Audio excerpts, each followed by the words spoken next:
ربنا اغفر لي ولوالدي وللمؤمنين يوم يقوم الحساب. بسم الله الرحمن الرحيم. الحمد لله والصلاة والسلام على رسول الله. أصبح الملك لله والحمد لله لا إله إلا الله وحده لا شريك له له الملك وله الحمد وهو على كل شيء قدير. اللهم إنا نسألك خير ما في هذا اليوم وخير ما بعده وأعوذ بك من شر ما في هذا اليوم وشر ما بعده أعوذ بك من الكسل وسوء الكبر. السلام عليكم hurmatli jamoat. Bugun payshanba, payg'ambarimiz alayhisalomning hadislaridan tanishib, o'rganib kelayotgan edik. Bugun yangi hadis boshlashdan oldin o'tgan safar hadisimizni bir esimizga solamiz. O'tgan safar Anas ibn Malik roziyallohu anhu dan qisqagina hadis o'tganmiz. Shu hadisni kim aytib beradi? Aytingchi. Anas ibn Malik roziyallohu anhu qol: "Ma kana nabiy sallallohu alayhi va sallam sabbadan wa la la'ana." Mashallah. Anas roziyallohu anhu aytadilarki, Nabiy sallallohu alayhi va sallam so'kuvchi bo'lmagan va og'zidan fahshsiz ham chiqmagan va la'nat aytuvchi ham bo'lmagan. Mashallah. Alloh rozi bo'lsin. Demak, Rasululloh sallamning axloqlaridan Rasululloh so'kinchoq bo'lmagan ekan, og'zidan fahish so'zlar chiqmagan ekan va odamlarni la'natlaydigan bo'lmagan ekan. Biz ham Rasululloh sallamning axloqlaridan ibratlanishimiz kerak, shunga harakat qilishimiz kerak ekan. Bugungi o'tadigan hadisimiz Abu Hurayra roziyallohu anhu dan Ibn Mojah o'zini musnadlarida keltirgan hadis. Ulamolar bu hadisni sahih deb aytishgan.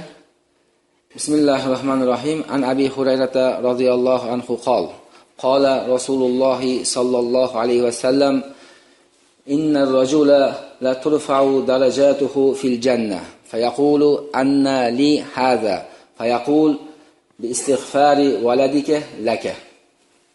Abu Hurayra radhiyallohu anhu rivoyat qilgan ushbu hadisda jannatda kishining darajotlari jannatga ko'tariladi. U ajablanadi va so'raydiki, shu yerdagi jannatning xizmatchilaridan annali hada, qayerdan meni bu martabam ko'tarilyapti jannatda deydi. Fayaqul, shunda ular aytadiki, dunyoda qolgan farzanding senga istig'for aytdi. Shuni istig'fori sababli martabang ko'tarilyapti deb aytadi. Bu hadisda Abu Hurayra rivoyat qilyapti. Abu Hurayra roziyallohu anhu hayoti bilan mana tanishib o'tganmiz.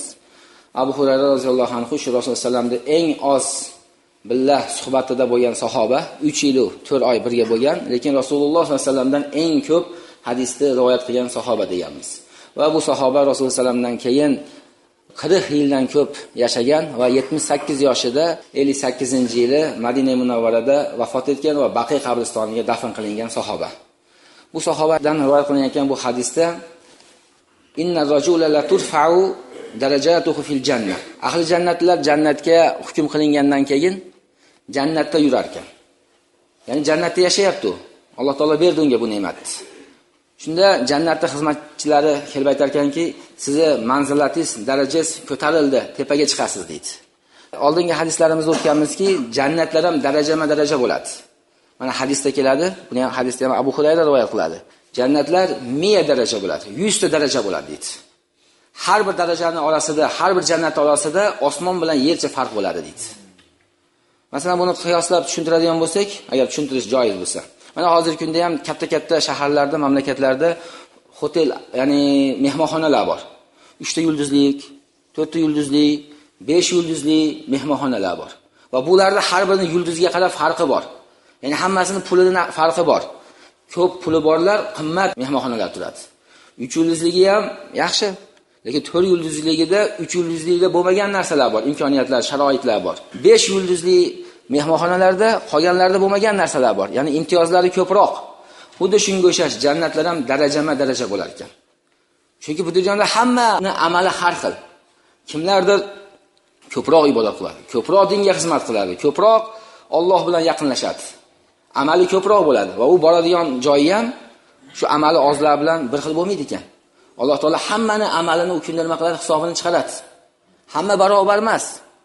Shuning uchun ko'proq amal qilish kerak-da va oliyroq jannatlarga kirib olishga harakat qilish kerak deydi. Rasululloh aytadiki, jannatlar daraja 100 ta daraja bo'ladi deydi. Va eng tepasida oliy jannat, Firdavsul a'lo, men shu yerda bo'laman deydi. Uni tepasida Arshur Rahman bo'ladi deydi. Rahmonda arshi turadi deydi. Shu arshni ostidan anharul jannah, jannatning anhorlari otilib chiqadi deydi.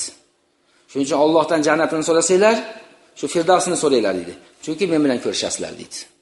Bu baxt insonga agar jannatga kirib qolishligimiz katta baxt. Bo'lib ham Firdavsga tushib Rasululloh bilan birga suhbat bo'lib qolishlik bitta ne'mat. Chunki bu dunyoda Rasululloh bilan ko'rishlik bizga nasib qilmadi. Alloh taolo sahobalarni ixtiyor qildi. Ularning qalblari eng pokiza insonlar bo'lgan ekanki, Alloh taolo o'zi xabir, alim shularni ajratib oldi. Payg'ambariga suhbatga, sahobalikka shularni tanladi. Bizga endi bu dunyoda nasib qilmadi, Alloh taolo jannatda nasib qilsin. Ota-onalarimiz bilan birga jannatga kirishlikka muvaffaq qilsin. Hadisda shu insonning darajasi ko'tariladi. Siz joyingiz tepaga bo'ldi, endi tepaga chiqasiz deb aytsa, u ajablanar ekan. Ya'ni meni amalim shu quyiroq qismga bo'ldi-ku, shu yerga tushadigan bo'luvdim-u desa, sizga dunyoda bitta o'g'lingiz, bolangiz qolgan ekan. Shu sizga haqqingizga istig'for aytdi. Allohdan shu gunohingizni kechirilishini so'radi. Shuni sababli jannatda yana yuqoriroq martabasiga ko'tarilasiz deydi. Ya'ni insonga bir ne'mat agar Alloh taolo zurriyot bergan bo'lsa va bu zurriyotda solih bo'lib shu otasini, onasini haqqiga duo qiladigan bo'lsa. Chunki bolasini duosi sababli ham, bolasini amali sababli ham insonning jannatdagi martabasi ko'tarilar ekan. Yana boshqa hadisda payg'ambarimizdan qana keladiki, izamatal inson inqata'a amaluhu illa min sadaqatin jariyah aw ilmin yuntafa'u bih aw waladun solihun yad'u lahu dit. Agar inson o'lsa, uni savoblari tugaydi. Chunki har bir odamda o'zini qilgan ishidan savob bo'lardi. Lekin 3 ta narsadan unga savob borib turadi deydi. Shundan bittasi sadaqa joriya qilgan bo'lsa, ya'ni savob borib turadi. Sadaqa joriya nima degani? Masalan, oddiy misol aytadigan bo'lsak, masjidga bitta Qur'on kitobini sadaqa qilib qo'ydingiz. Qur'on 50 so'm, 100 so'mga oldingizda Qur'onni masjidga qo'yib qo'ydingiz. Ya'ni kimlardir shuni o'qiyapti. Siz uni bilmaysiz ham. Ertaga hamma dunyodan o'tganda siz ham o'tasiz. Mezonda amallar taroziga tortiladi. Amallaringiz qo'yiladi.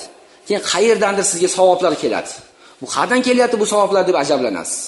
Sizga shunda aytiladiki, "O, falon paytda masjidga, falon masjidga bitta Qur'onni qo'yib qo'ygansan. Shuni odamlar o'qigan. Oxirida yillar o'tgandan keyin bu kitob yo'q ketdi. Shunga da senga savob kelib turadi" deydi. Ya'ni kim o'qishidan qat'iy nazar, bir bet o'qiydimi, yarim bet o'qiydimi, shunga savob bo'ladi. U o'qigan odamga ham savob bo'ladi. Va siz bergan kitob sababli u tilovat qilayotgani uchun, o'qilayotgani uchun sizga xuddi shuncha savob yozilib turiladi. Mana shuni sadaqa joriya deydi. Bu oddiy misol. Yoki bo'lmasam ilmun yuntafa'u bihi. Bir foydali ilm berib ketdingiz. Ya'ni davom etyapti bu ilm. Buni ham savobi bo'ladi. Qanaqa ilm? Masalan, hamma sura Fotihani yodlagan. To'g'rimi? O'zingizning farzandingizga Alhamdu surasini yodlatib qo'yasiz. Nevarangizga, nabirangizga Alhamduni yodlatib qo'yasiz. U bola katta bo'ladi. Umrining oxirigacha iloji yo'q, namoz o'qiydi u. Sura Fotihani o'qimasdan iloji yo'q. Har o'qiganda sizga o'zidan savob borib turadi. Yoki bir odamga bitta duoni yodlatasiz. Qachon shu duoni qiladigan bo'lsa, sizga ham xuddi shunaqa savob borib turadi. Shuni ilmun yuntafa'u bihi deydi. Ya'ni foydali ilm. Shuning uchun biz eng kamida o'zimizni bolalarimizga alhamdulillah yodlatishni o'rganishimiz kerak. O'zimizni nabiralarimizga tili chiqishligi bilan shu kichkina suralarni yodlatib qo'yishimiz kerak hammamiz. Bu o'zimiz uchun, oxiratimizga foydasi bo'ladi. Uchinchisi, mana shu hadisga tushadigani valadun solihun yad'u lahu. Bir solih farzand qoldirib ketdi. Bolasi solih bo'ldi, namoz o'qiydi va shu bola duo qiladi. Yana bola qoldirib ketdi deyotgani yo'q hadisda, balki solih bola qoldirib ketdi. Va solih bola otani haqqiga duo qiladi, ota-onani haqqiga duo qilyapti. Robbighfirli varhamni. Ey Allohim, meni va ota-onamning gunohlarini kechirgin deb duo qiladi. Allohumma irhamhuma kama robbayani saghira. Ey Allohim, ular meni yoshlik chog'imda tarbiya qilgandaqa ularni endi holiga o'zing rahm aylagin deb otasini, onasini haqqiga duo qiladi. Mashnaqa farzandlarni qilgan duolari ijobat bo'lar ekan ota-onasini haqqiga. Va shundan ota-onasi dunyodan o'tgandan keyin foydalanib turadi deydi. Ya'ni demak, ota-onaga yaxshilikni hamma holat. Ota-onaga yaxshilik qilishlik degani faqat bir yilda bir marta qabristoniga chiqib qo'yishlik emas. Har kuni 5 mahal namozdan keyin ularning haqqiga duo qilish kerak. Sajdaga borganda otani, onani haqqiga duo qilish kerak. Ikkita sajdaning orasida ota-onani haqqiga duo qilish kerak. Robbighfirli varhamni. Allohumma irhamhuma kama robbayani saghira degan duolarni yodlash kerak va ikkita sajdaning orasida shuni qilish kerak. Yana boshqa hadislarda ham ota-onani haqqiy duo qilishlik haqida ko'p kelgan. Duo ijobat bo'ladigan o'rinlardan bittasi, ya'ni qachon duolarimiz ijobat bo'ladi? Duolar ijobat bo'lishi uchun birinchi duoda Allohga hamd sanolar aytsa. Allohni maqtash kerak. Chunki Alloh taolo maqtovni yaxshi ko'radi deydi. Hamma yaxshi ko'radi. Hamma sizni maqtasa, xursand bo'lasiz. Tanqid qilsa hamma malol oladi. Hozir shunaqa zamon. Bor aybingiz aytsa ham xohlamaysiz. Lekin maqtasa odam shunaqangi semir oladi, ishadi. Lekin maqtov Allohga bo'lish kerak ekan. Agar Alloh maqtaniladigan o'rinlarda bandasi maqtanilib qo'yiladigan bo'lsa, Allohning g'azabi keladi. Shuning uchun Allohning fazlini unutib qo'ymaslik kerak. Allohga hamd sanolar aytib, keyin so'rash kerak. Oldin hamd sano, keyin payg'ambarga salovat, undan keyin ota-onaning haqqiga duo qilish kerak. Undan keyin so'raydigan narsasini so'rasa, Alloh taolo ijobat qiladi deydi. Demak, duolar ijobat bo'ladigan o'rinlardan bittasi ota-onani duoda unutmaslik kerak. Shuning uchun Hasan Basriyning oldiga bir odam kelib, biz duolar qilyapmiz, lekin duolarimizni samarasi ko'rinmayapti deydi. Ota-onangga yaxshilik qilasanmi deydi. Ha, ota-onamizga itoat qilyapmiz, xizmatini qilyapmiz deydi. Yo, ota-onangni eslaysanmi deydi. Doim ota-onamiz yonimizda deydi. Duoyingda ota-onangni eslaysanmi deb aytayapman deydi. Desa, u o'ylanib qoladi. Demak, duolar ijobat bo'lishligi uchun ota-onamizni birinchi duo qilishimiz kerak ekan. Undan keyin Alloh taolo bizning duolarimizni ijobat qiladi deydi. Va ota-onaga demak birinchi duolarda ota-onani haqqiga duo qilish kerak. Yana istig'for aytish kerak. Ota-onaning gunohini kechirishini Allohdan so'rashimiz kerak ekan. Shunda ota-onamizga eng katta yaxshiligimiz jannatdagi martabalari baland bo'lar ekan. Va yana ota-onaning nomidan sadaqalar berishni yo'lga qo'yish kerak. Chunki eng afzal amallar bu sadaqa. Mana Qur'oni Karimda Munofiqun surasining oxirida keladiki: "Ya ayyuhallazina amanu la tulhikum amwalukum va la auladukum an zikrillah va man yaf'al zalika fa ulaika humul khosirun." Ey iymon keltirganlar, ey mu'minlar, sizlarning moli dunyolaringlar, bola chaqalaringlar an zikrillah, Allohning zikridan mashg'ul qilib qo'ymasin. Ko'z qo'ymasin. Dunyo topaman deb Allohning zikrini, ibodatini unutib qo'ymanglar. Va man yaf'al zalika fa ulaika humul khosirun. Kim shunaqa bo'ladigan bo'lsa, bular endi ziyonkor bo'ladi. Ziyon qiladi oxiratda. Bularning tijorati, bularning kasbi ularga foyda bermaydi deydi. Va anfiqu mimma razaqnakum min qabli an ya'tiya ahadakumul maut. Endi sizlar o'lim kelishidan oldin biz rizq qilib bergan narsalardan, biz sizlarga rizq qilib bergan narsalardan infoq qilinglar. Va anfiqu mimma razaqnakum min qabli an ya'tiya ahadakumul maut fayaqul robbi laula akhartani ila ajalin qarib fa asaddaq. Endi o'lim kelib qoladigan bo'lsa, inson o'ldi, joni uzildi, qabrga kirdi, yana ruhi jasadga qaytdi. Ko'radi hamma yo'q. Hech narsa yo'q, quruq kafan. Savol javobga tutiladi. Shu paytda aytar ekanki, Robbi laula akhartani ila ajalin qarib. Ey Rabbim, endi ozgina fursatga dunyoga qaytarsang edi deydi. Laula akhartani ila ajalin qarib fa asaddaq. Men sadaqa qilib olgan bo'lardim deydi. Jicha qaytar, ozgina qaytar dunyoga, sadaqa qilib olay deydi. Chunki u dunyoda sadaqani qanaqangi savobi kattaligini his qiladi. Umra qilib olay demaydi ekan. Haj qilib olay demayapti. Namoz o'qib olay ham demayapti. Fa as-saddaq, sadaqa berib olay deydi. Va akum minas solihin, va solih bandalaringdan bo'lib olardim deydi. Va lan yuakhirallohu nafsan iza jaa ajaluha. Alloh taolo agar ajal keladigan bo'lsa, la yuakhir, uni kechiktirmaydi endi deydi. Endi qaytish yo'q. Ya'ni qaytish iloji yo'q. Alloh taolo ta'xir qilmaydi. Ajal keldimi? Bitib qo'yilgan. O, avvalda bitib qo'yilgan ajal yozildi, bo'ldi, tugaydi. Vallohu xabirun bima ta'malun. Alloh taolo sizlar qiladigan ishlardan xabardordir deydi. Ya'ni qaytarsa ham baribir qilmasdinglar sizlar deydi. Chunki sizlarning qalbingizlarga baxillik kirib olgan, o'rnash bo'lgan. Alloh taolo buni biladi deydi. Bu yerda o'lgan odamning eng katta orzusi nima ekan? Sadaqa qilish. Kimlarnidir ota-onasi o'lib ketgan. Alloh rahmat qilsin. Ularda o'tgan ota-onalarning eng katta orzusi dunyoga qaytsa-yu sadaqa qilib olsam deyapti. Endi buni iloji yo'q. Shularning farzandlari ota-onasi nomidan sadaqa qilib ularning orzusini amalga oshirish kerak. Shularning nomidan sadaqalar berish kerak ekan. Shunda shularning niyatlari, orzulari, umidlari amalga oshadi. Chunki shu sadaqaning soyasida ularning ota-onasi turadi. Ya'ni jahannamda olovidan, jahannamda o'tini, shu Rahmonning g'azabini shu sadaqalar o'chiradi. kishi bergan sadaqasining soyasida turadi deydi. Demak, ota-onalarning nomidan ham sadaqalar chiqarib turish kerak. Bitta xurmo bo'lsa ham sadaqa qilish kerak ekan. Ya'ni sadaqaning miqdori aytilmagan bizning islomda. Ixlos bilan yarimta xurmo bo'lsa ham bering deydi. Ba'zi hadislarda tabassumuka li wajhi akhika sadaqa. Hatto birodaringga tabassum bilan boqishing ham sadaqa deydi. Ya'ni inson topa olmaydi bitta xurmoni ham. Shunaqangi muhtoj bo'ladigan bo'lsa, yo'q bo'ladigan bo'lsa, o'z birodaringga tabassum bilan qarashing ham sadaqadir degan. Demak, hadisdan nimani tushunamiz? Ota-onalarga yaxshilik qilishlikning o'rinlaridan bittasi o'tgandan keyin shu ularning nomiga istig'for aytishlik. Ularning nomidan istig'for aytish, ularning haqqiga duo qilishlik va ularning nomidan sadaqalar berish. Shunda ularning jannatdagi martabalari ko'tariladi deydi. Hadisda Abu Hurayra roziyallohu anhu rivoyat qilyapti. Ibn Mojah o'zining sunanlarida keltirgan. Innar rajula la turfa'u darajatuhu fil jannah fayaqulu anna li hadha fayaqulu bi istighfari waladika laka degan. Ya'ni jannatda shu kishiga aytiladiki, sizni martabangiz ko'tarildi, tepaga chiqing desa, bu qayerdan endi meniki ko'tarildi deb ajablanadi. Va dunyoda qolgan farzandingiz sizga istig'for aytdi. Shu sababli martabangiz ko'tarilyapti deb javob beriladi deydi. Shu hadisni yodlab olishimiz kerak va yodlab shunga amal qilib yashashimiz kerak ekan.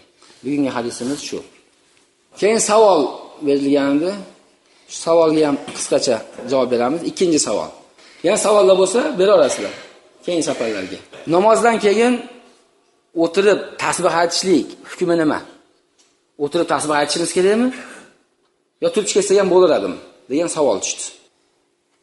Asli islomda payg'ambarimiz davrida qanaqa bo'lgan namoz o'qishlar? Rasululloh sollallohu alayhi vasallam odatlari, ya'ni Rasulullohning odatlarini aytayapman men. Ajablanmanglar. Qur'onda kelgan, hadisda kelgandan gapiramizda birinchi. Payg'ambarimiz sollallohu alayhi vasallam sunnat namozlarini uyda o'qigan. Sunnat namozlarini uyda o'qigan. Chunki Rasulullohning uylari masjiddan bir devor bo'lgan. Eshigini ochgan, masjidga kirgan. Rasulullohga masjid qurilgan, keyin ayollarga bittadan xona qurilgan. Shu xonadan Oysha onamiz uyidan darrov masjidga kiravergan. Mana boshqa hadisda keladiki, Rasululloh sallam kech payt tahajjud o'qirdi. Tahajjudlardan keyin Bilol azon aytardi. Bilol azon aytishligidan 2 rakat sunnatini o'qirdi. Hatto shu sunnat o'qigandan keyin kana yanamu bishiqqil ayman 10 tarafiga qarab yonboshlab olardi deydi. Ya'ni bomdodning sunnati bilan farzining orasida yonboshlagan Rasululloh. Keyin takbir aytayotganda masjidlarga chiqqan. Bu Buxoriyda kelgan. Demak shunaqa ham bo'lgan. Chunki Rasulullohning masjidlari yaqin. Keyin farz namoz o'qigandan keyin Rasululloh ba'zida masjidda o'tirib tasbih aytar edi, ba'zida uyga kirib ketar edi. Bu ham Buxoriy, Muslimda kelgan sahih hadis. Bir kuni Rasululloh sollallohu alayhi vasallamning oldiga sahobalar keladi. Hadisda aytadiki, kambag'al sahobalar Rasulullohning oldiga keldi. Sahobalar har xil bo'lgan. Boylari ham bo'lgan, Abu Bakr,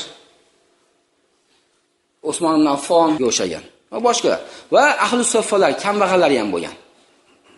Shular keladida, "Ya Rasululloh, inna ahlad dusur zahabu bil ujur" dedi. Ya'ni mol, davlatli, boy sahobalar bizdan savobga o'tib ketyapti dedi. Biz o'qiganimizda namoz o'qishyapti, roza tutganimizda roza tutishyapti. Ularning pulini ko'pligidan haj qilishyapti. Pulini ko'pligidan, ortiqchaligidan sadaqalar berishyapti, zakotlar beryapti-da, savobda bizdan o'tib ketishyapti dedi. Lekin bizni qo'limiz yupqaligidan unaqa savoblar ola olmayapmiz dedi. Shunda Rasululloh aytadiki, sizlarga ham men bitta narsa o'rgatib qo'yaymi dedi. Shu amalni qiladigan bo'lsanglar, ular qilayotgan ishdan ham ko'proq savob olasizlar dedi. Avvalgilardan o'tib ketasizlar va keyingilar sizlarga yeta olmaydi.